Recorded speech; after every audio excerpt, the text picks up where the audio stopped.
Transportation equity is really about how we make transportation accessible to everyone, that we provide infrastructure that is accessible, that it's inclusive, that it's considerate of communities that have been historically underrepresented and underserved across the state of Minnesota.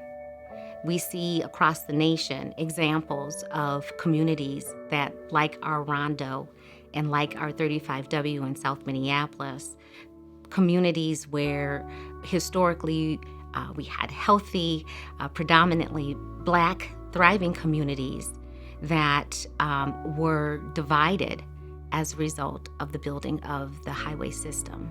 Events such as the construction of these freeways led to not only housing disparities, but then also workforce disparities and economic disparities. And so there's this ripple effect when you talk about transportation policy that I think more people should be drawn to and more people should be talking about.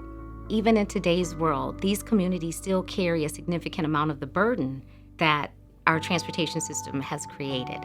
So we can't go back and change those decisions that have been made in the past.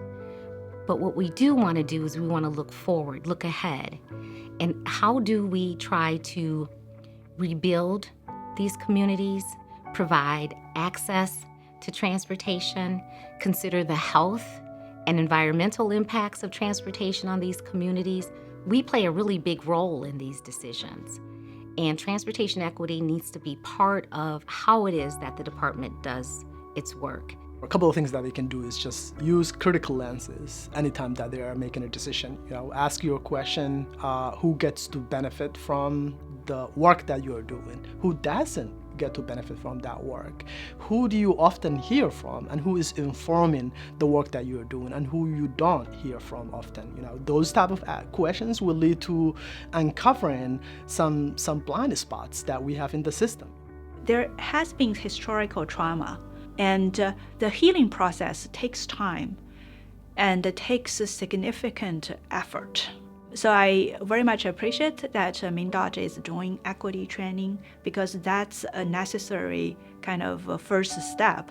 Growing up on an Indian reservation, all I knew for transportation was the orange plows that went through our reservation, and that's what transportation equity was to, me growing up as a young boy on a reservation. So when we look at equity now, we're thinking about how do we make the roads, how do we make the transportation system, the transit system, how do we make it work for everybody, regardless of where your place is in society. I think the biggest thing I can do every day is trying to build my own capacity, my own understanding of the society and the community members that, I serve as a public servant, as a transportation professional working for a state agency. And having a better understanding of our communities will only help me do my job better.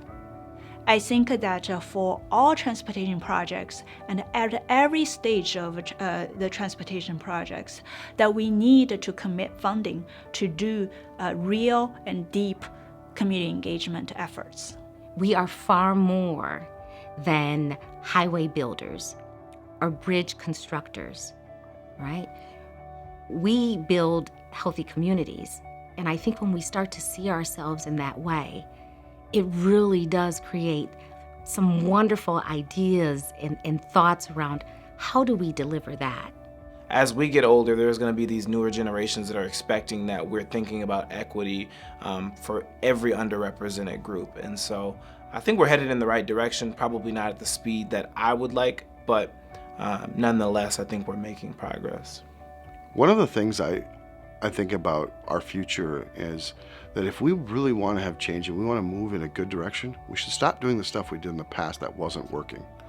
If that's not working, we should not be afraid to try new things, because if we try these new things and we fail, we'll fail together. But when we succeed, everybody will succeed.